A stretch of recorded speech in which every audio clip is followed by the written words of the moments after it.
Welcome. Good afternoon, good morning, good evening. I'm Jonathan Phillips. I'm chair of the Alumni Association and host of today's session. It gives me great pleasure to welcome you to our Alumni Festival, which commemorates our 2021 Alumni Award winners and the many ways in which they have transformed lives around them. We are very proud of our global community here at Bristol, with alumni in over 190 countries. And it's great to have so many of you joining us today, along with students and staff from the university too. Welcome to you all. Before we start, you'll notice to the right of your screen, there are panels for polls, chats and Q&A. Please do get involved and take part in the poll right now, or share your thoughts via the chat function throughout the event. We will also have a dedicated Q&A session at the end, and we actively encourage you to send in your questions throughout today's event. I'm particularly interested to see where you are joining us from today. So are you in the city of Bristol or maybe outside the city today? Let us know through the poll and we will revisit those results shortly. As part of the Alumni Festival, we are delighted to celebrate 7 inspiring alumni awardees who share some of their insights into their remarkable lives and careers, talking about the challenges they faced, the mistakes they've made, the relationships they've forged and the lessons that they've learned. This festival is an opportunity to hear candid stories from your fellow alumni. I would like to take the opportunity to thank the Bill Brown 1989 Charitable Trust, whose commitment to education and philanthropic support of the university has enabled to put this festival on. So today we are joined by the remarkable Baroness Hale, former President of the UK Supreme Court and a trailblazer in the history of law. Chancellor of the university for 13 years, Baroness Hale has many achievements, a particularly remarkable number of firsts. The first woman appointed to the Law Commission, the first woman appointed to the Judicial Committee for the House of Lords, the first woman to serve on the UK Supreme Court, and then, of course, the first woman to become its president. He went on to challenge our government in one of the most divisive events of our time. Baroness Hale is also joined by the wonderful Eboni Usoro-Brown, a lawyer and world-class athlete who plays for England and Bath netball teams. Eboni was part of the England team that made history by winning gold at the 2018 Commonwealth Games, away win against the home favourite, Australia, 52-51, an amazing achievement, and for this was rightly awarded the Alumni Award for Achievement in Sport in 2019. But before we speak to Baroness Hale and Eboni, we're going to hear from another lawyer. Georgie Twigg is a double Olympic medalist who played for Team GB's hockey team at London's 2012 Olympics, the same year that she graduated from her law degree at the University of Bristol. It's a huge honour to have received the Alumni Award for Achievement in Sport. So I got called up to the London 2012 training squad just as I was coming to the end of my second year law degree. And so I had a really difficult decision on my hands. And I was so lucky, Bristol University were fantastic and allowed me to split my final year over 2 years. So I would do everything remotely, which in those days was very rare and quite novel. You know, obviously it wasn't always easy at times and I just had to be really organised with my time management. I absolutely loved being a student at Bristol University. I definitely miss just living with my friends, having fun and, you know, not being stressed by everything else that's going on in the world. A level of trust, a level of respect, and then obviously that ability to be able to communicate well with someone. I think it's so important to look after yourself in challenging times. For me, that's simple things like making sure I have enough sleep, I'm eating well, I'm doing exercise, but equally not being hard on myself if I'm not doing enough. Using that support network, you know, picking up the phone, having a chat with my friends and my family.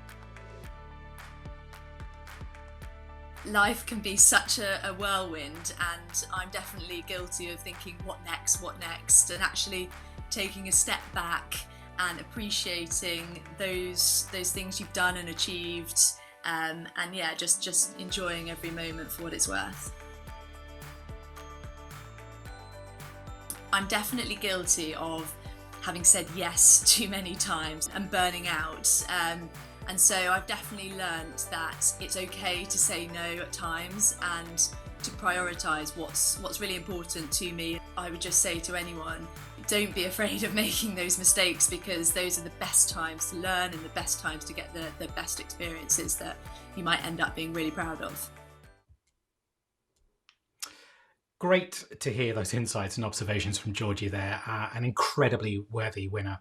It's also lovely to hear the fondness of how she remembers her time at Bristol.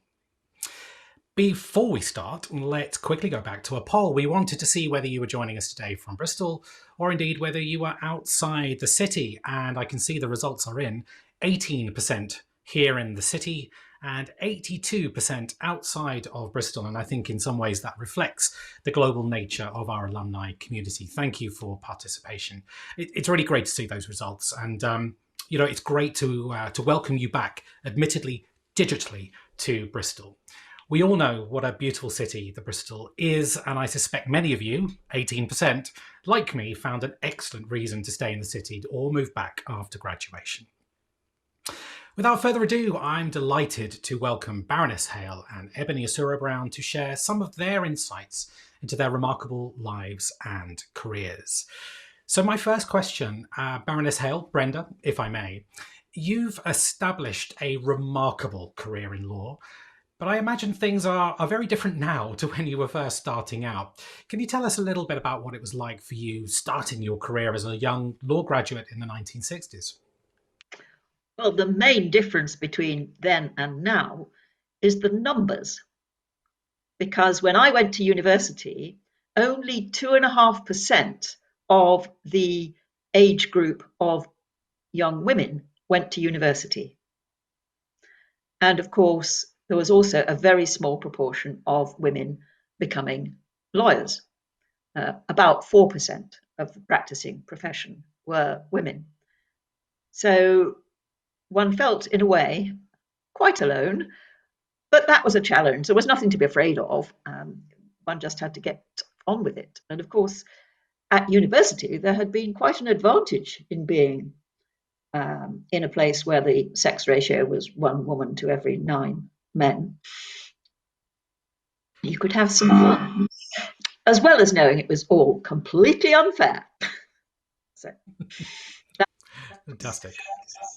And Eboni, your experience may be a little bit more up to date, but how does that resonate with your experience? How does it maybe differ from your experience as a student or as a graduate starting out in your law career?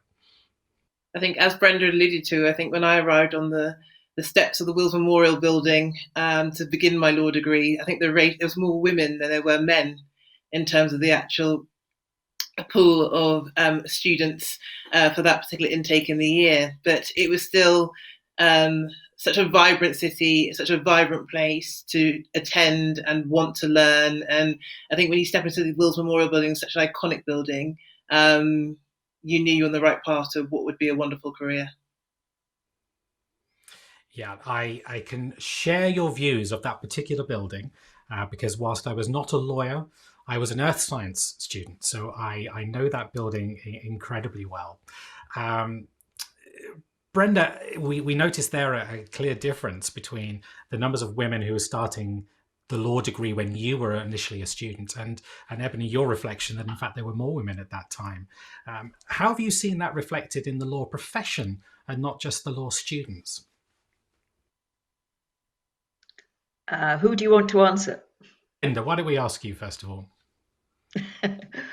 Well, it's definitely the legal profession. There are now more women starting out as solicitors than men. There are about half and half barristers starting out. But of course, the problem is that the proportion of women gets smaller and smaller the higher up the profession you get. And that, of course, includes the judiciary. So we have many more women now in the judiciary than we had when I started out. Well, there was only one when I started out, but now we have many, many more. But they are mainly concentrated in the district judge roles or tribunal judge roles.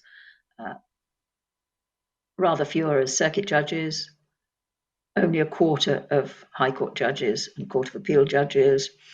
And at the moment, there are only 2 in the 12 Supreme Court judges. So that's something we're going to have to tackle for the future. But I'm sure Eboni will get there in her way.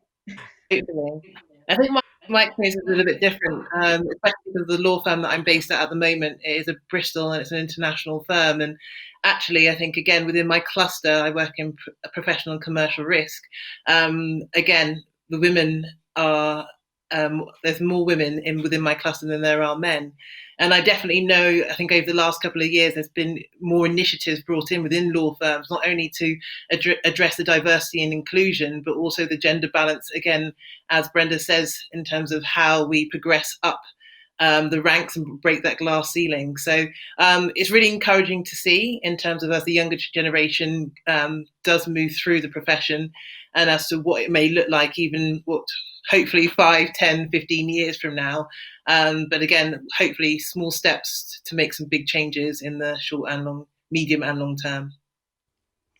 And Eboni, when you were at Bristol, what networks, communities, what support structures were there for you when you were a student? I was really, really lucky. I think as you have mentioned, I was obviously studying for my law degree, but I was also performing and playing for England at the time. I remember in 2010, I was lucky enough to be selected to go to the Commonwealth Games in Delhi. And in terms of making that work in around my studies, I wouldn't have been able to do it had I not been part of the high performance programme at Bristol University. At that point in time, I think Bob Reeves was director of sport at the university, and I think what also helped, I was also really privileged because I was a vice chancellor scholar. So in terms of being able to sit my exams, similar to what Georgie said, I didn't necessarily split my years, but I was able to defer certain exams, take them at a later date. And I also took some exams abroad. So in terms of that support and that level of understanding in terms of building the individuals, but still supporting me with my ambitions and still allowing me or giving me the opportunity to achieve my goals, that support was invaluable. And Brenda, when you were starting out, what networks, connections were you able to, communities even, you were able to lean in to use to help you with your early career? I don't think we had invented the word network, and we certainly hadn't said lean in. So, of course, I went to Cambridge, and the main friendship group was partly within the college and partly within the other colleges where you met people, because there was a very vibrant social life there. And in fact, because Girton was 2 miles out of the centre of Cambridge, I think on the whole, the girls went down into town to meet their boyfriends rather than the other way round. So we got very proficient at cycling. Not at any other sort of sport, I'm afraid, Eboni, but certainly at cycling. But I can't really remember, other than one's fellow students, who were, on the whole, pretty supportive, although, of course, they're also quite competitive. So that can cause tensions when you start doing well, and that can cause some difficulties. But it shouldn't, of course, stop one trying to do the best one can at anything. Yeah. You've both mentioned, you've both had strong maternal roles when you were growing up. Brenda, first, I'm interested, how has that influence inspired you?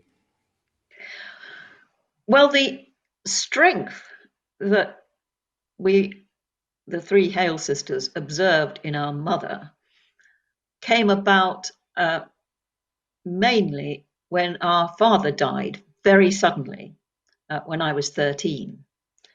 And from having been basically very strong support for him and a wonderful mother to us, but not having had a paid job since she got married, because she had to give up her job because she got married in the 1930s.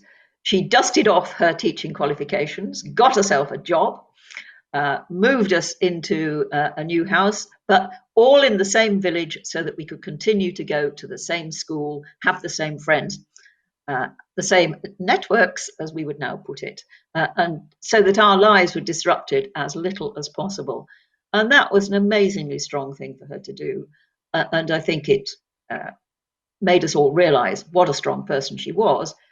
But it also, for my younger sister and myself, I think, made us realize that it was a good idea to have our own careers and our independence so that we would not find ourselves in quite the shocking situation in which she had found herself when our father died. Extraordinary amounts of juggling that she must have done to preserve everything that she had for you guys to be able to achieve what you achieved. And Eboni, I know you've also spoken of your that maternal insight. What did that mean to you? What difference does she make to your early academic and also your sporting career? My mother's my rock. And I don't think I would be where I am today without her guidance and her influence, her love and her support. But I think many people can say that about their own mothers. But I think it really stems in terms of my grandparents. I'm of Jamaican heritage. And I remember my grandfather leaving Kingston, Jamaica, and coming to England before he met my grandmother. But his ideal was to build a family and a better life for his children. And he placed prime importance in terms of each of his children getting a really good education. So my mother's one of 6, which ironically I'm an only child thereafter.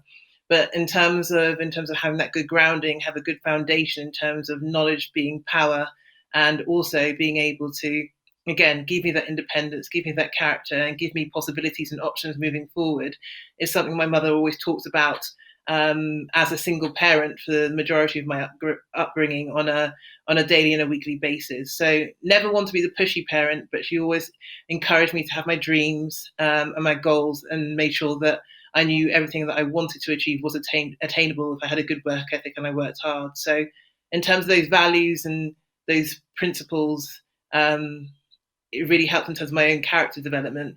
But I think that also just stemmed and started from my grandmother, and hopefully I'll pass it on to my daughter, just the way in which she's nurtured me. And Eboni, you mentioned your daughter. I know you've recently become a parent to her.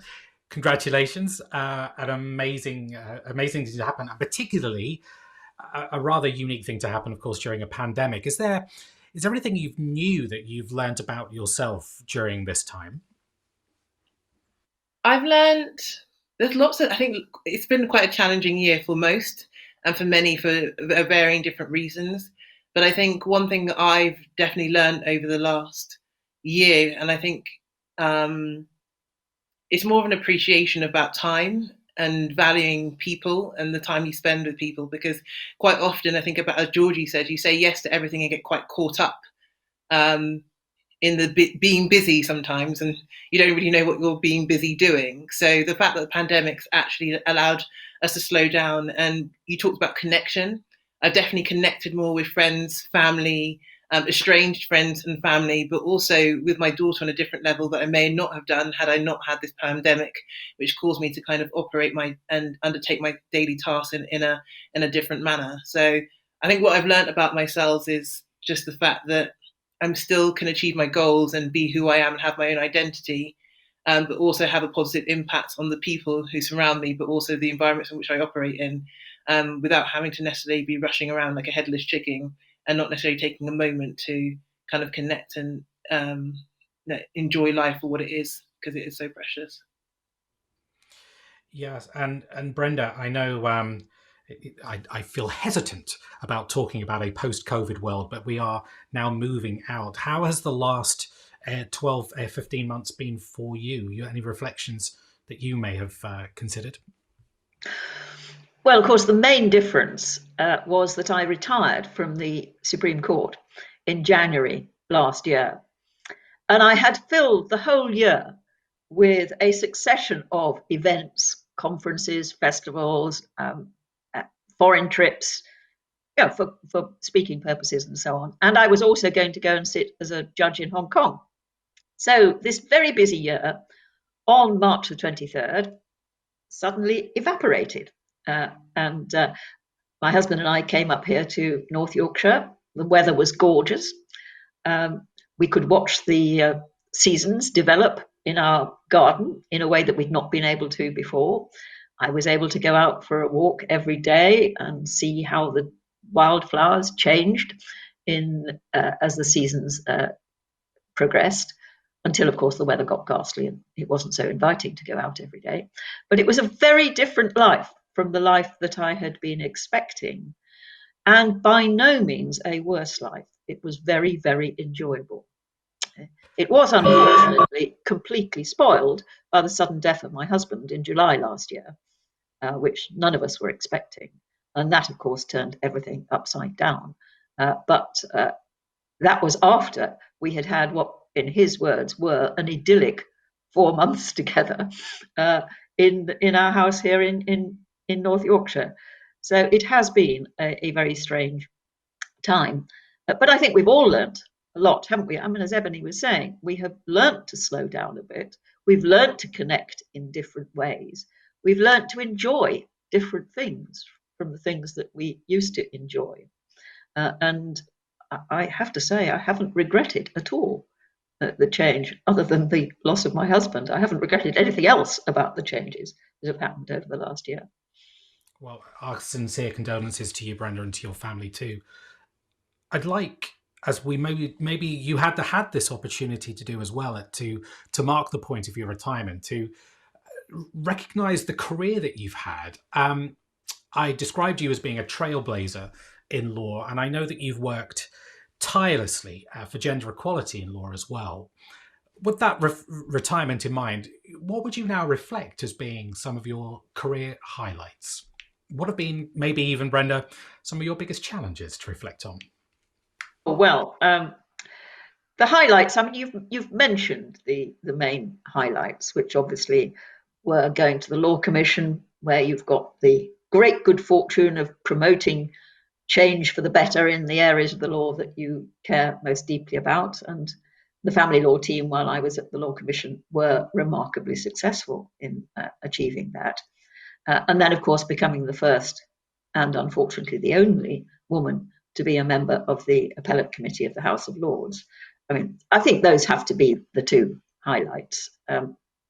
But challenges, well, I think when I first started out, I said, there were very few women. There was also a lot of sex discrimination, overt sex discrimination, women being paid less for doing exactly the same job. Now, we didn't have that in universities. We were paid the same. But some of my students encountered it when they went out into the big wide world of work. Women weren't allowed to go into certain bars.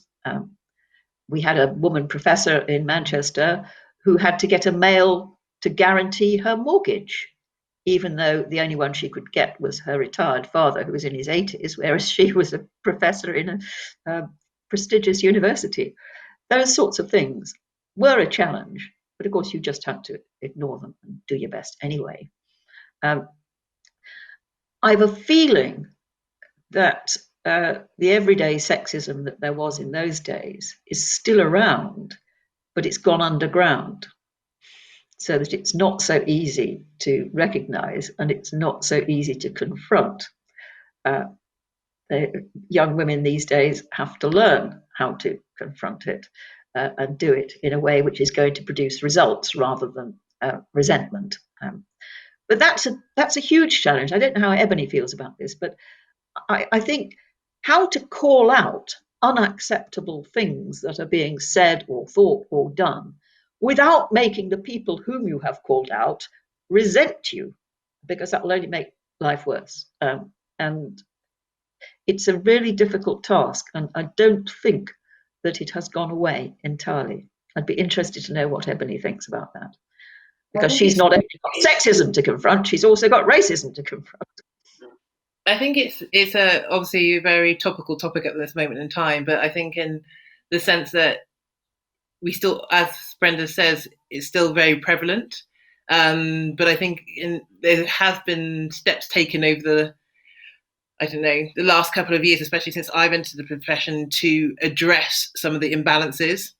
But with that, I think it's it's about making those checks and balances on a regular basis, not necessarily touching it at one point in time and then saying we've got a policy, and then it's almost, again, goes underneath the radar. So I think what is good, though, is that more of the younger generation, and including myself, we're encouraged to use our voices and to be heard and to speak up.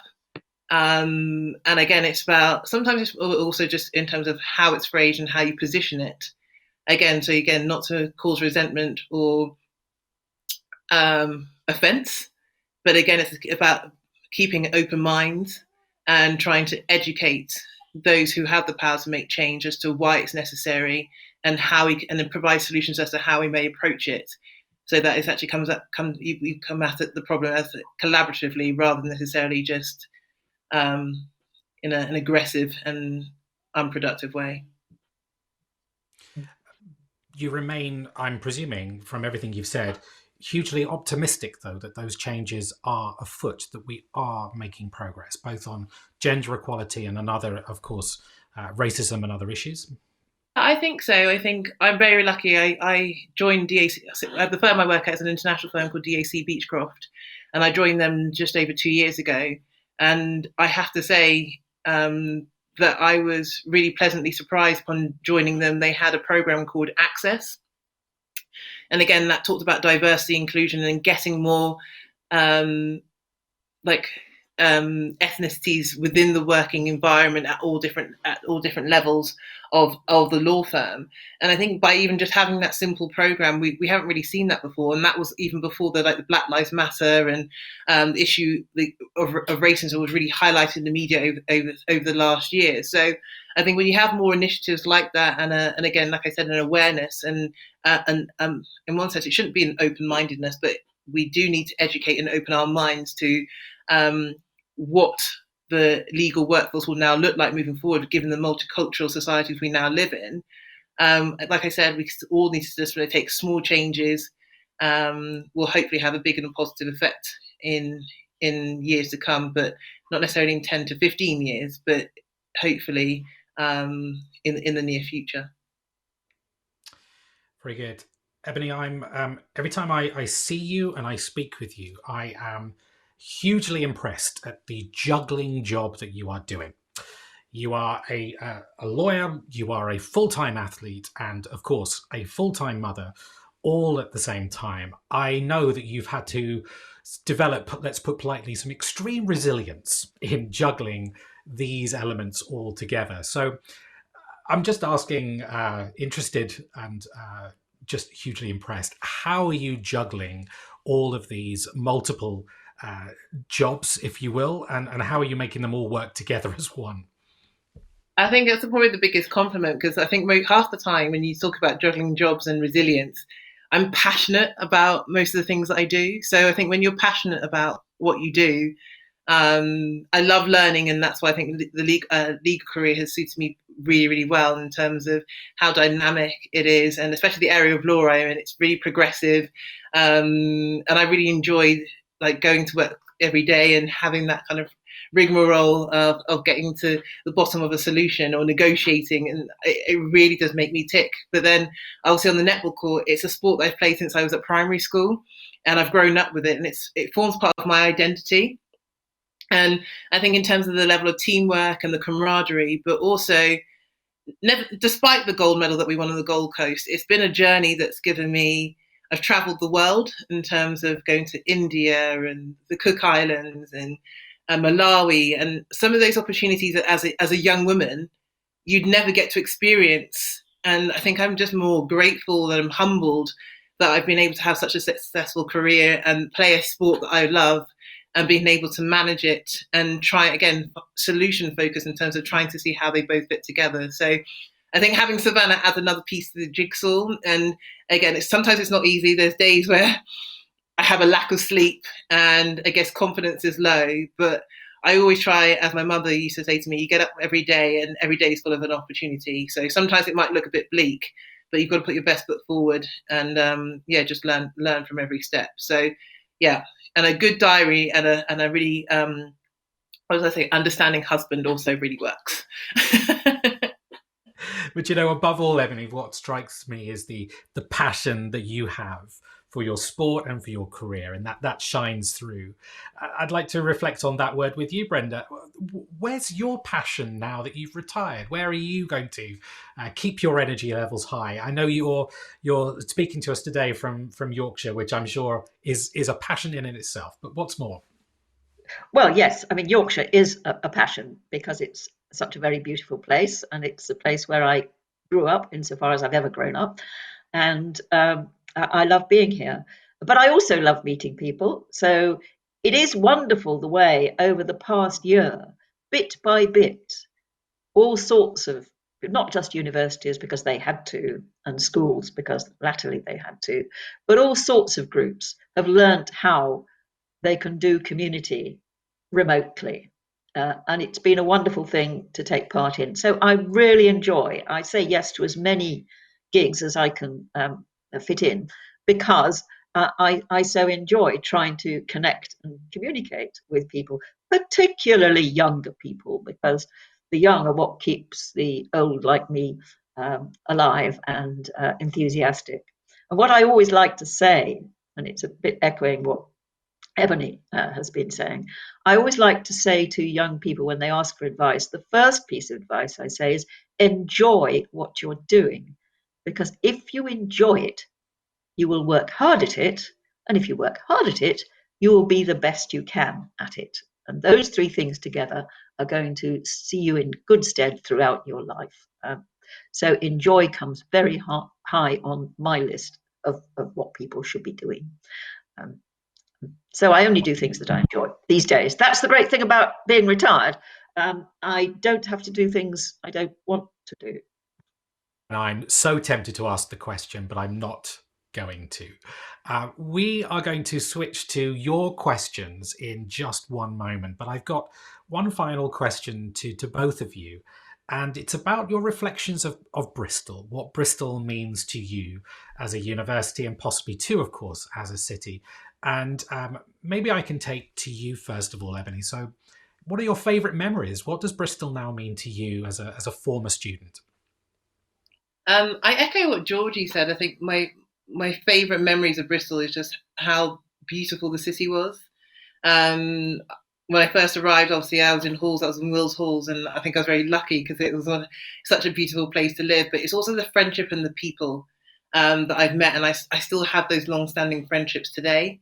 And I ended up obviously doing a master's, so I stayed on an extra year, and I'm still based in the Southwest. So in terms of those strong ties and connections to being in and around the Southwest, Bristol really was, and I still often fondly think of it as home. So yeah, I think although it was just over 10 years ago since I graduated, I always fondly think of my time there in terms of how I became more independent. Just as a young woman, it lots of character building and just being really, really happy. And I think, as Brenda said, if you're happy, you're standing in good stead. And Brenda, you served in the university for 13 years, I think, as Chancellor. Many memories, I'm sure, but how do you reflect on Bristol and your time at the university? Well, of course, as Chancellor, you get to do all the fun things. You're not doing the dirty work like running the university, as the Vice-Chancellor and the Chair of the Board of Trustees have to do. You get to do the jolly jobs, like the best one, of course, giving people like Eboni and Georgie their degrees. And it was always my ambition that even if people came up to the platform, up those steep steps on the platform in the Great Hall, that they would be smiling when they went down the steps. And I think I succeeded with almost everybody. I also, of course, hoped that the young women who came across the platform in some extremely smart but very new and unbroken in shoes would get safely down those steep steps. But it wasn't only law students that I gave degrees to. Of course, I gave degrees to all sorts of people. And degree ceremonies became jollier and jollier, I think, during my time as Chancellor. And the jolliest of the lot were the vets. if I was giving the vets their degrees, I could guarantee that there would be cheers to the rafters and a huge amount of enthusiasm. And I think that was partly because there they were out of the vet school, many miles out of Bristol, and a much closer knit group. And so that was probably why they were so raucous. I was told that the drama students would be the most raucous. Not a bit of it, not a patch on the vets. So, but it was all very good fun and such a joyous occasion. It was a delight to be able to participate. I can echo that point. One of the many, many great pleasures that I have as chair of the Alumni Association is to have the pleasure of being part of those graduation ceremonies. And I'm extremely sad for those students who, for obvious reasons, have not had the opportunity of walking up those 5-6 steps and receiving their degree in the hall. But we also, in the row of chairs, enjoy the shoes and the cheers, as you say, Brenda. It's a fabulous day and a real genuine pleasure to be part of that. It's now, as I said, time to open up to questions from our audience. So feel free to share yours. Please submit your questions through the Q&A tab on the right-hand side of the screen, where you can also vote for any questions that you would like answered. And we have a few in already. Beautifully, they have been voted upon, so it requires little moderation from me, which is fantastic. So I would like to ask, let's start with you, Eboni, if that's okay, first of all. To what extent do you feel trust plays a part in resilience? And what do you feel that means for future generations' actions? I think trust plays a huge part in terms of building resilience, because resilience is about processes and how you navigate yourself through a process or a journey in order to try and achieve your goal. Speaking from my athlete point of view, there's often a lot of hurdles. Sometimes you experience, say, for instance, injury or deselection. But again, resilience is about just not necessarily falling at the first hurdle. And if you do, how do you get back up and still go again with your goal in mind? So inside that, and I think which encapsulates all of that process, is trust. You've got to trust in yourself. You've got to trust in the journey in which you're undertaking. You've got to trust that you will get there. Based on the journey or the route that you've decided and planned out to take. And Brenda, anything to add to that story that Eboni is sharing of trust and resilience? Well, the only thing that I would add is that to be able to trust other people is an important part of giving one the strength to carry on. You know, if you have got superiors like the professors that I had and some of the top judges under whom I served, if one could trust them to be giving one the right and sensible advice, to be really having their subordinates' best interests at heart, well, then you could take their advice with a degree of confidence. Whereas if you didn't really trust them and you thought that they had other agendas than their subordinates' best interests, well, then it was much harder to be resilient, to take the knocks, and to carry on regardless. So I've had some very wonderful superiors in the course of my career, and I owe a lot to them, and I'm conscious of that. Wonderful. This question is applies to you both, but I know that you'll probably come at this from a slightly different perspective, which I think would be really, really fascinating. It's a question of how you cope when you're under national or international scrutiny. And that might be, for example, through a high-profile judicial review. One wonders, Brenda, to what they might be referring, or indeed when all eyes are on you, Eboni, when you're representing your country at sport. So how do you cope with that level of scrutiny in what you deliver? Maybe, Brenda, I can come to you first of all. We were lucky, I think, in the Supreme Court, in that from the word go, when we were created in 2009, our proceedings were filmed and televised on the internet, if not on television, so that we were used to the fact that people could be looking at us.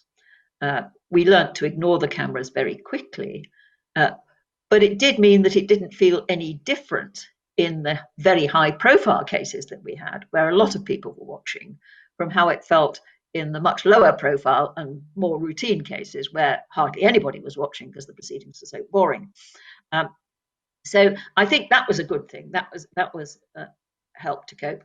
But as a judge in any event, you have a lot of things that go with doing the job that help you to cope, no matter what the outside events are going on, because you've got a job to do.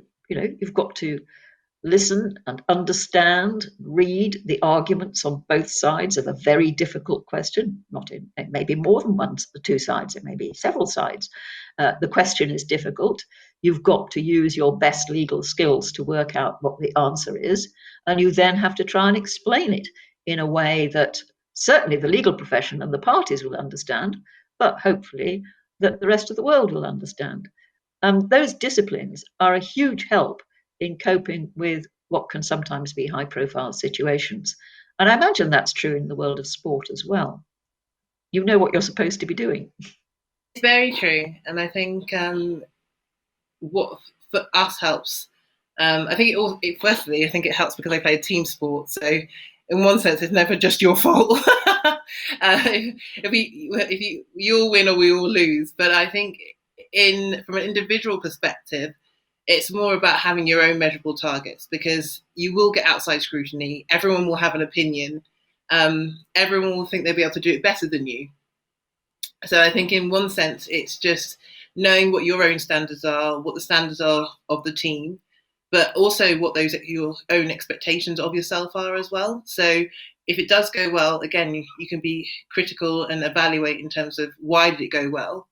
But also, if it doesn't go so well, okay, what do I need to improve on? I think by keeping that mindset, sometimes you don't necessarily succumb to the pressure, because actually, whether it's successful or unsuccessful, there's still a learning point to take from it.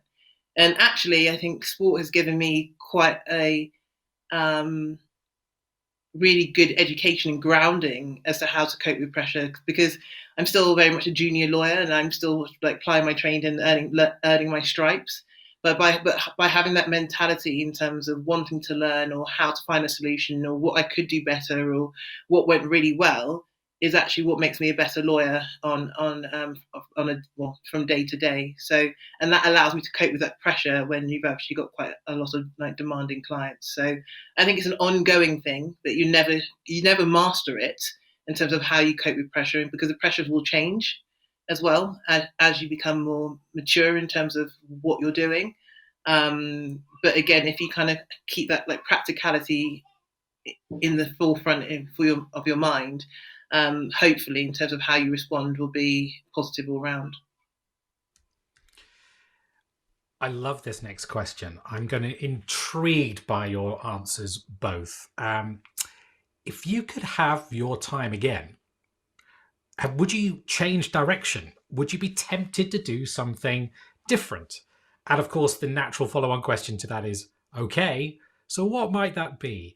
Eboni, if it wasn't international netball or your legal career, would you be tempted to try something else? No. I think it's a really, and I don't mean to sound like flippant or smug, but I love it. I absolutely love it. I think from a young age, I loved debating. I loved English speaking board. I did English speaking board. I did drama, and I knew from an early age that I wanted to be a lawyer. And I also was very an active child as well. So at the moment, I'm in a really fortunate position because I'm doing two things that I really enjoy. So I wouldn't necessarily change. The path for me hasn't necessarily been straight in terms of reaching success, but I actually think the bumps in the road or the hurdles that I've experienced have made me the person I am today. And I think without that, I don't think I necessarily would be as successful as I am today. So I think I wouldn't change a thing. Maybe a little bit more, a few more gold medals at the earlier Commonwealth Games and the World Cups, but one can only dream. You know it. Brenda, to you, have you ever been tempted to do something else? What other passions might you have explored? Well, I'm afraid, boringly, I wouldn't change a thing either. It is, of course, quite surprising that I became a lawyer because there were so few women lawyers, and there had not been any girl in my school who'd been a lawyer before me. And I still can't quite believe it that when I said to my headmistress, I quite fancy reading law at university, she didn't say, nonsense, girls don't do law, or if they do, it's only because their fathers are solicitors or whatever. And she didn't say that. So I was incredibly lucky. And for some reason, I don't know why I knew that I would be good at it. I've not the foggiest idea, but I was good at it. And so I was right to choose it. And ever after that, I took the most interesting opportunity that came my way, even if it was really quite a scary one.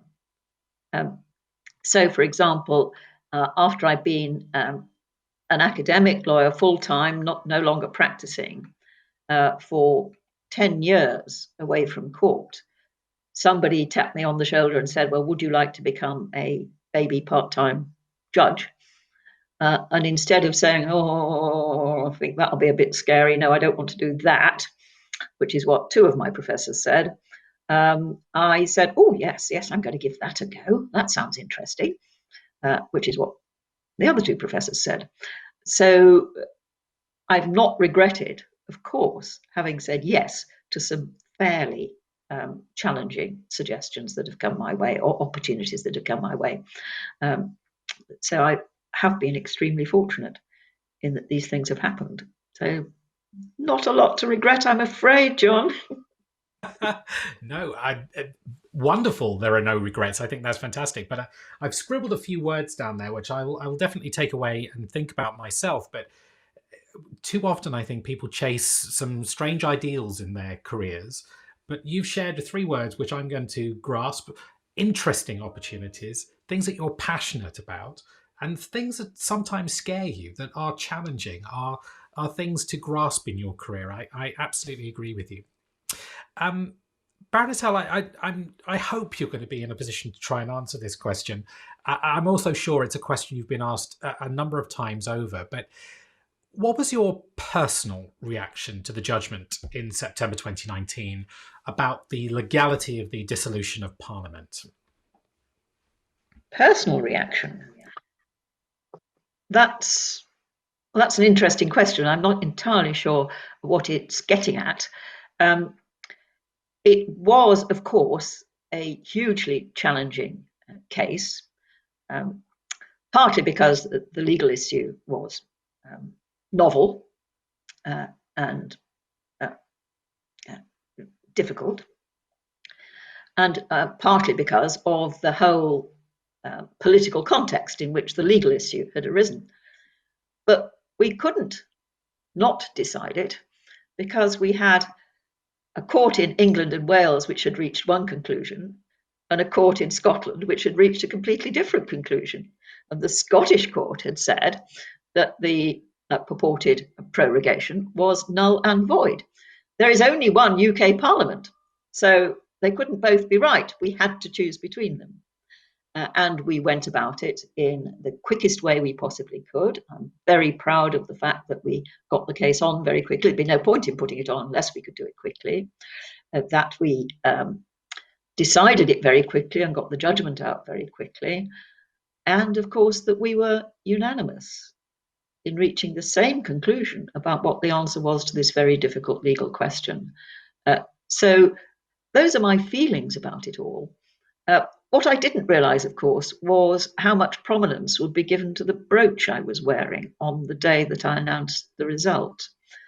Had I realised that it would have caught the public's imagination in the way that it did, I might have chosen a different brooch. And certainly, had I known that The Who had a song called Boris the Spider, I would definitely have chosen a different brooch. But I'm afraid I'm such a cloistered soul that I didn't know anything about that song until much later. Now, I did not know about the song. But Brenda, I don't know if you're on Twitter, but allow me to share you this, that there are thousands, hundreds of thousands of people who still have a spider in their Twitter biography in a nod to you, my wife included, in fact. So there you gained many fans, and that spider brooch became your symbol on the internet for many months. Yes, this is a really did. interesting question. Have you experienced, and how do you deal with, imposter syndrome? Eboni, maybe I can turn to you. I think it's natural. And ironically, I think women do it quite often more so than men. That might be a little bit controversial in terms of saying it. I think often you hear that analogy with a job application, and a male might approach the job application and say, I can do 3 of those things. And they're happy to go based on their confidence in their abilities. Whereas a woman might have a look and say, I can't do all 5. And again, I think as an athlete and as a young woman who's still trying to find her way, quite often you suffer with those confidence issues. It's completely natural. But I think, again, going back to what I've talked about before in terms of what are my goals, what are my processes, and really leaning on those. But also, again, just having what I do, I just, like, each week I take nearly 3 times 30 minutes to do something for myself. Again, just to, I don't know, just reconnect with myself in terms of who I am, build my own confidence, be as self-assured as I can. So in those moments where you are having a bit of weakness, again, you come from a good grounding, but again, you can, as we've alluded to before, like drawing your support network. But for majority of it, in terms of where you're going, it does have to come within. So it's positive affirmations and just telling yourself you can do it rather than the reasons why you can't. And it does take time to kind of develop that mindset. I haven't necessarily mastered it, but I think I've had a good grounding in terms of some of the situations and the environments I've placed myself in. And I think Brenda talked about earlier in terms of some of the things that have made her feel most uncomfortable in the past are some of the biggest growth and learning points for her. And I can definitely echo those. The things that do scare you usually are the best things and the things that you should be going for. And usually that's where the imposter syndrome creeps in. But like I said before, my mindset is very much like, if it turns out successful, absolutely brilliant. But if it doesn't necessarily go the way you want to, there's still learning points to take from it. So yeah, you've got to keep pushing that imposter syndrome down, not getting too overconfident or too cocky, but in the same breath, you've got to believe in yourself, and you've got to trust in terms of what you're doing and where you're going. Amazing. Brenda, any reflections echo those points, or a different reflection from you? No, I agree with everything that Eboni has said. I can recall quite a few points in my life when I have pinched myself and said, well, am I really here? What am I doing here? I think I felt that when I went up at the age of 10 to the girls' high school, so a year younger than everybody else. What am I doing here? And then when I went to Cambridge, I can distinctly remember walking along King's Parade, which has the beauties of King's College there, and thinking, what am I doing here? This is an amazing place. This little girl from a little school in North Yorkshire. What am I doing here? And I think I felt the same at various points in my career, particularly when I went to the Law Commission, because I thought this is a brain box of a place full of very clever, very learned, very creative people, and am I going to be able to cope with that? And then when I first became a judge, that too was something. So lots of imposter moments, definitely. But there is a book that's recently been published, which is called Learn to Love Your Imposter. And I think that's what you've got to do. You have to recognize it and get on with it. And if you're not putting yourself in imposter situations, well, then you're not doing enough, basically. I have one final quick fire question, if you will. Although I have a feeling that as short as it is, it might require a long answer, but let's see where we lead. The latest, most popular question is, should the UK have a new constitution? Eboni. A tough question. What do you think? There's so many reasons, yes, and there's so many reasons. Like you said, it's not a short. How long do we have? I can see. I'm going to sit on the fence in this one because I think I definitely see the merits in terms of having a UK constitution. But I think, given the way in which we've handled Brexit, as to how long it might take to implement those changes or a constitution in itself, I probably wouldn't want to go on that journey right at this moment in time. But Brenda might have a different opinion. Brenda. Well, my number one opinion is that it's not going to happen. And that's for a variety of reasons. But the main reason is that it would involve the UK Parliament voting to subject itself to a higher authority. Now, it did that with the European Union, and look how much it liked that. Didn't like it at all. So the idea that it was going to vote to subject itself to a written constitution, which would curtail its powers or make it more difficult, I think it's just not going to happen. But I also am a little bit sceptical about whether it would be such a good thing. And I say that from the point of view of having been a judge on the Judicial Committee of the Privy Council, which is the highest court of appeal for now a rather small number of countries, most of which have a written constitution. So our job was to interpret and apply those constitutions. And my feeling is that most of the really difficult constitutional questions with which we in the Supreme Court of the United Kingdom have been confronted would not have been answered by any written constitution that I had come across. So it wouldn't have answered the difficult question about what is part of the royal prerogative that the government can exercise and what requires parliamentary approval. When can a prime minister bring about the prolonged suspension of parliament at a critical time? Written constitutions don't answer those difficult questions. So even if it was going to happen, it wouldn't do us much help in those really serious and difficult situations. So I think that's my view about it. But I did very much enjoy interpreting the Jamaican Constitution, Eboni. So it's of course, that's the other thing about it.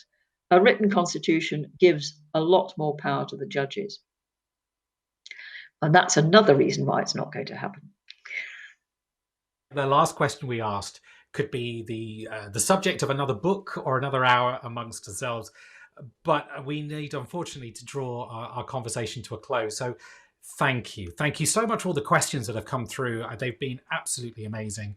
And also a huge thank you, of course, to Baroness Hale and to you, Eboni Usoro-Brown, for a truly, really inspiring talk today. I'm going to take away the point of passion and the point of challenge. I think those are two things that we should bring to every one of our careers and see where they potentially lead us.